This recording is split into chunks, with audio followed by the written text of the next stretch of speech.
ministro ora en privado. La importancia de la oración privada. ¿Qué hubiera sido Moisés si no hubiera pasado tiempo en comunión con su jefe? Después de sus conversaciones privadas con el Eterno, podía bajar con la autoridad de la palabra que Jehová había dicho y actuar de acuerdo con ella. Así construyó el tabernáculo. Había oído claramente la recomendación divina: mira y haznos conforme al modelo que te ha sido mostrado en el monte. Éxodo 25:40. El mismo Hijo de Dios, siendo divino, pasó más tiempo en la oración privada que nadie. La comunión con su Padre era vital para mantener su ministerio. Pasó más tiempo en la oración antes y después de momentos de crisis, cuando escogió a sus 12 discípulos, cuando multiplicó los panes y los peces, cuando lo traicionó Judas y aún en la cruz oró. Los discípulos se impresionaron en gran manera con la costumbre de Jesús de orar. Señor, enséñanos a orar, le dijeron ellos. Fue tal vez su primera petición. Se ve que aprendieron la lección. Más tarde, en una crisis los encontramos reclamando dirección y poder para ministrar con denuedo a la humanidad. Hechos 4, 23, 31. El apóstol Pablo aprendió la importancia de la oración. ¿Cuántas veces menciona que ora día y noche por las iglesias y pide que los hermanos lo eleven a él en oración también? Colosenses 4:3. Si no fuera suficiente el ejemplo de los representantes de Dios para convencernos de la importancia de la oración, la misma lógica lo haría. Si el representante de una nación tiene que mantenerse en contacto con los dirigentes de su país, así también los representantes de la patria celestial tenemos el deber y la absoluta necesidad de escuchar la voz del gobernante supremo, de hablar con él, de abrir el alma ante él con toda sinceridad.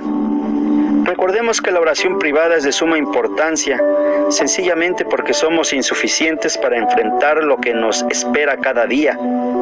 Necesitamos fortalecernos para combatir al enemigo. Solamente por medio de la oración podremos alcanzar el conocimiento y sabiduría divinos para adoptar mejores decisiones ministeriales. Otra razón por la cual la oración tiene una importancia singular en la vida del ministro es el hecho de que Dios merece nuestro reconocimiento, gratitud y adoración. Casi instintivamente el ser humano siente el impulso de expresar a uno que le ha sido un benefactor. Siente el impulso de expresar su gratitud. Al ministro que no haya tiempo para decirle a Dios lo mucho que le agradece, sus múltiples favores y su gran misericordia, una palabra le queda bien, y esta es ingrato. El pecado de la poca oración. Vivimos frustrados por la falta de tiempo, pero a veces llegamos a emplear el mismo problema como una excusa que nos libra de nuestra obligación y necesidad de practicar la oración. No es asunto de ver si uno encuentra el tiempo para orar o no. La orden es categórica: orad sin cesar. El que no la cumple se secará, se volverá profesional, será débil, sin fe, sin valor, lleno de incertidumbre y temor. La paz y gozo se le esfumarán, tenga deseos de respirar o que le falte el tiempo para hacerlo. La oración es la respiración del alma que nos permite tomar aire puro y vivir sanos, disfrutando una vida espiritual plena. El ministro que no procura siempre ese aire puro se morirá tan seguro como el que deje de respirar el oxígeno. Pregunta a los que han terminado en fracasos vergonzosos si habían mantenido la costumbre de orar con toda el alma antes de caer. El agotamiento espiritual muchas veces no se nota al empezar a faltar la comunión diaria con Dios, por eso es más peligroso. Si el orar es presentarse a Dios y reconocer que Él es el Ser Supremo, dejar de orar significaría dar poca importancia a su soberanía, darle poca importancia a su voluntad. ¿Quién será tan necio como para ignorar el Eterno al Ser Supremo y echar a un lado sus maravillosos propósitos? Dios nos libre de semejante insurrección. Dios nos manda a orar no solamente porque necesitamos algo o porque nos viene bien para esa circunstancia. sino en todo momento. Estemos en pruebas o no, en gozo o sufrimiento, en victoria o luchando por ella, tenemos la obligación de mantenernos en comunión con nuestro Hacedor. Bendito el nombre del Señor. No orar es desconocer lo que Dios quiere hacer. ¿Cómo podremos cumplir fielmente con nuestro jefe si no sabemos lo que Él desea realizar? Si ignoramos sus planes, poco éxito tendría el empleado que se pusiera a trabajar sin saber lo que se propone hacer su patrón. Muy pronto sería despedido. Es inconcebible que el embajador de un país actuara sin conocer los deseos de su gobierno. Muchos enviados, sin embargo, el del comandante celestial, salen a realizar las obras sin realmente estar enterados de lo que Él desea que hagan. ¡Qué atrevimiento! ¡Qué falta de respeto y de consideración! Dificultades en orar.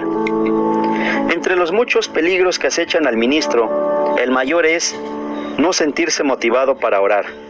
Jesús les preguntó a sus discípulos por qué no habían podido quedarse despiertos para orar. Habían preferido quedar en el monte de la transfiguración por más tiempo, pero ahora, en el momento en que más necesitan orar, no sienten el deseo de hacerlo. Las grandes batallas espirituales, físicas y económicas que tiene que afrontar el ministro se tornan en victorias mediante la oración. Uno de los obstáculos en la oración es esa impresión de sentir la presencia de Dios. Pero Dios nos aleja de sus siervos. El Maestro dijo: yo estaré con vosotros todos los días. Falta solamente reconocer su presencia, que se hace real cuando creemos. El que ora puede hacerlo creyendo en la promesa divina de que Dios lo oirá. Pero tenemos que pedirle con fe, sin dudar nada. Santiago 1:6. Otra dificultad de la oración, el pedir mal. Si uno ora con motivos impuros, cuando utiliza las promesas bíblicas con fines egoístas, se engaña a sí mismo y la oración llega a ser infructuosa. A veces sentimos la tentación de hacer trueque o negocio con el Eterno. Decimos, por ejemplo: si me concedes esta petición, te prometo que voy a... Tal oración no es digna de uno que quiere vivir para la gloria del Shaddai. Sirve solamente para estorbar la comunión y debilitar su vida espiritual. La oración verdadera requiere consagración, una entrega total y sin reservas.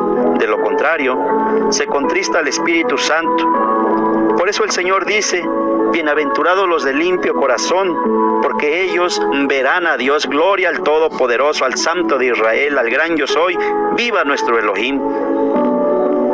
Mateo 5:8. El que ora con engaño, dualidad, espíritu no perdonador, falta de amor, pecado no confesado, no cumple el requisito mínimo para mantener esa comunión constante y vital con el Altísimo. Vuestras iniquidades han hecho división entre vosotros y vuestro Dios, y vuestros pecados han hecho ocultar de vosotros su rostro para no oír. Isaías 59:2. La oración impositiva que fija pautas al soberano y le insiste cómo debe de obrar es una osadía. No se puede exigir que el Todopoderoso responda a nuestra voluntad o a nuestro modo de pensar, encasillando su libertad de actuar.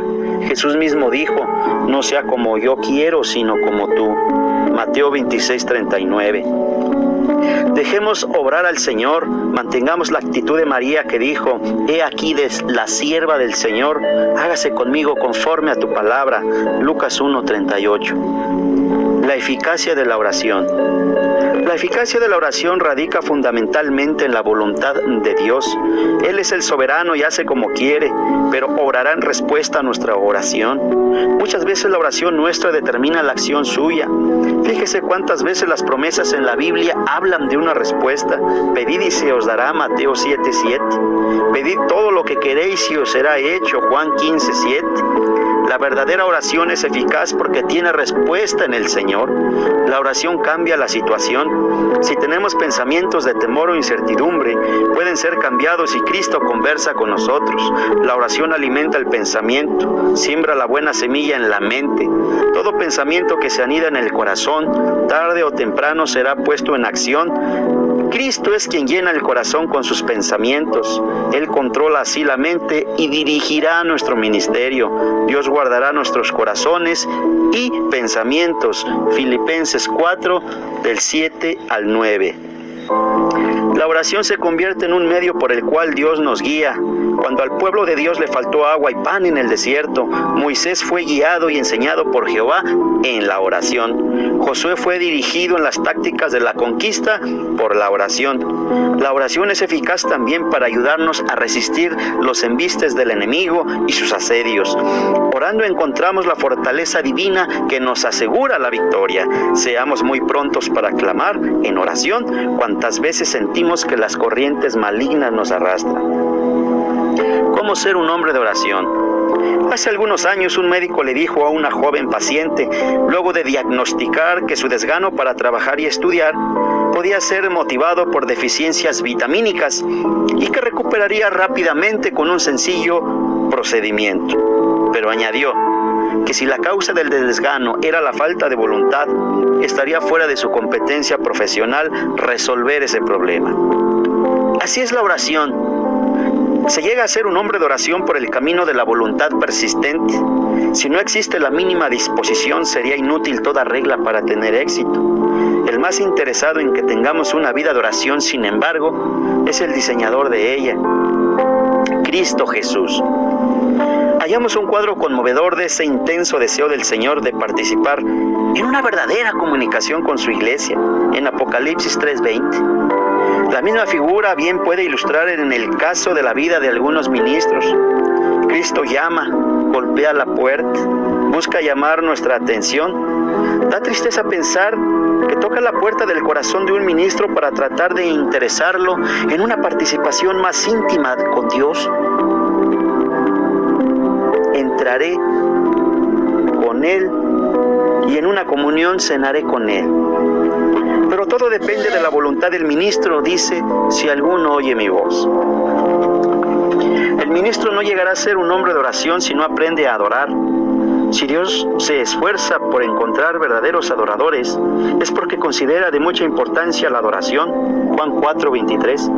De gran importancia en el desarrollo de una vida de oración es, por lo tanto, la práctica de rendir culto a Dios en privado. Para entrar en una actitud de tributar homenaje al Eterno, es maravilloso dedicarse a la meditación y contemplación. Martín Lutero pasaba horas en constante meditación en los dichos de Dios. Solo así pudo emprender la misión histórica que cambió la Iglesia. Si uno verdaderamente medita en los atributos de Dios y en su palabra, se percatará del grado de dependencia que Dios tiene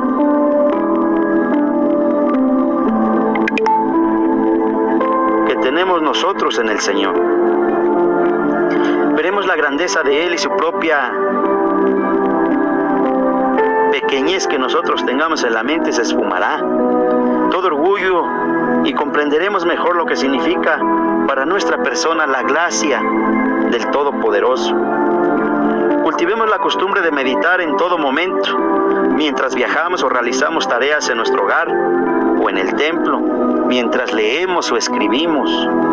Contemplemos continuamente la hermosura de nuestro Señor.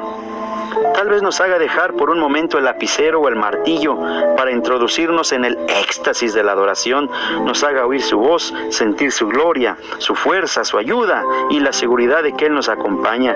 En tales momentos aclararán los pensamientos, llegamos a ver lo que antes estaba encubierto. Cuando estamos frente al espejo de la adoración, el Señor nos indica los errores de carácter y de personalidad, nos corrige y nos mueve al arrepentimiento. Bendita sea su santa gloria. Algunas veces hemos sido despertados en la noche con algún pensamiento.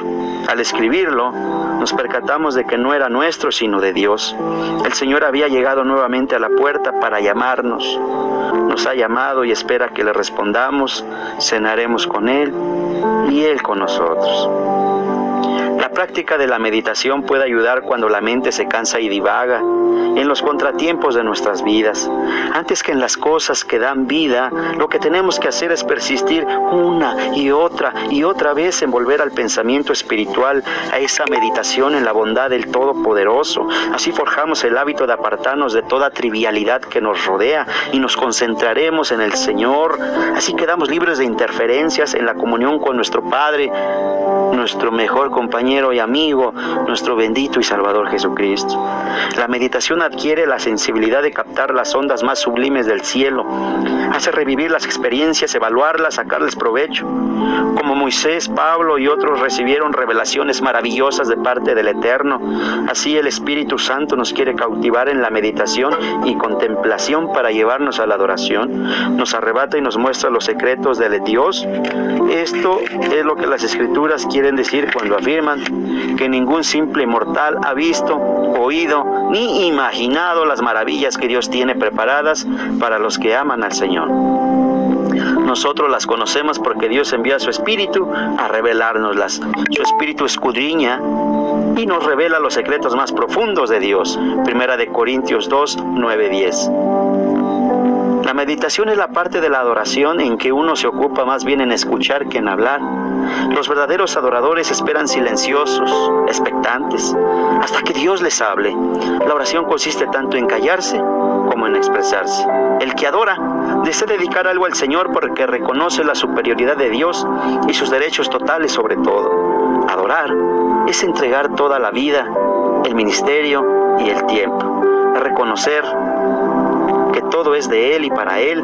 Jehová le dio un hijo a Abraham, pero más tarde se lo reclamó en sacrificio. El que adora en verdad se rinde en el altar del sacrificio también.